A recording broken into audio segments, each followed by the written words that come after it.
All'apparenza può essere una faccenda tranquilla, in realtà anche gli ostacoli piccoli possono dare fastidio. Prima del derby c'è l'ultimo. Amici di Localcio Plus, un saluto da Salvo Geraci, benvenuti al Giovanni Aloisio di Misilmeri Aspra Mussomeli per la nona giornata del girone B di prima categoria siciliana.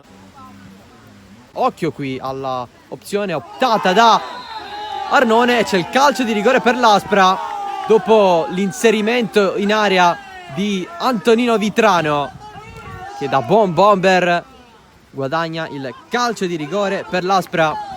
2 gol sul calcio di rigore. Lococo 1-0 Aspra, pallone alla destra di Mantio, dunque vantaggio per la squadra di Correnti al 12° minuto con Lococo. Si ritorna sempre e comunque da Cascione. Jerome Ingoia era uscito con la gamba lunga, altro recupero delle Mussomeli che si mette in avanti con Fabrizio Corbetto. Cascione risponde, il pallone rimane lì e arriva il pareggio storico del Mussomeli con Jerome Ingoia che fa 1-1 a Misilmeri. Incredibile il pareggio della squadra di Paduano, che va a festeggiare con i propri sostenitori 1-1. Tenta lo scambio di prima con Vitrano, Immesi va in area di rigore, Immesi evita l'avversario, il tocco e il calcio di rigore per l'Aspra, la caduta di Giuseppe Immesi, il tocco c'è stato, il Mussomeli va a lamentarsi con l'arbitro.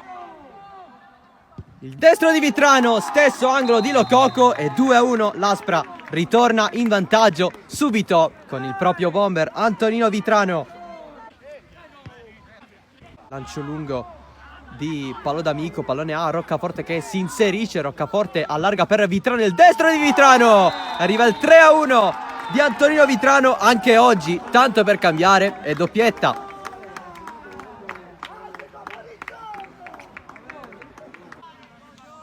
Pallone dentro, colpo di testa di Matteo Belfiore, si coordina Kevin Catania, il pallone rimane lì, forse un tocco con la mano, ancora il Mussomeli, calcio di rigore per il Mussomeli.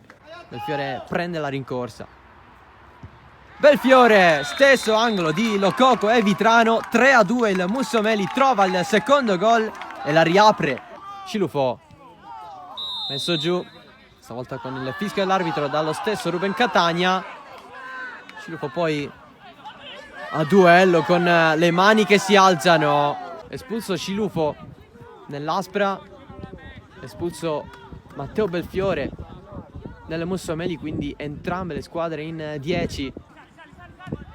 Barbera largo per Vitrano, va in area di rigore Vitrano e tripletta sia per Antonino Vitrano, la prima in campionato, e 4-2 Aspra, lanciato perfettamente in profondità, e il 5-2 finale di Barbera.